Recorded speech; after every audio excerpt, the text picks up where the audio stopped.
गोंडवाना विद्यापीठ गडचिरोली अंतर्गत STRCच्या पुढाकाराने सुरू झालेला हा एक अनोखा उपक्रम म्हणजे STRCचे वैद्य चिकित्सालय। येथे वैद्यांना मिळालं एक विशेष व्यासपीठ पारंपरिक चिकित्सा पद्धतीने रुग्णांना बरे करण्यासाठी।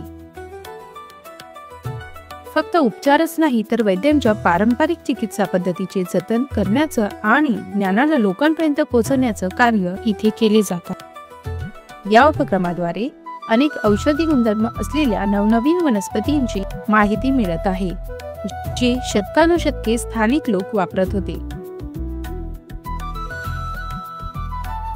आज STRC वैद्य चिकित्सालयात 14 वैद्य कार्यरत असून यात एक महिला वैद्य देखील आहे। आजपर्यंत 2500हून अधिक रुग्णांनी या पारंपरिक उपचार पद्धतीचा लाभ घेतला आहे। 2-2.5 महिने मी औषध घेतलं, आता मला आराम आहे। तसेच मी 2-4 पेशंटना पण सांगितलं, ते पण इथे आलेले आहे, त्यांना पण थोडा आराम आहे।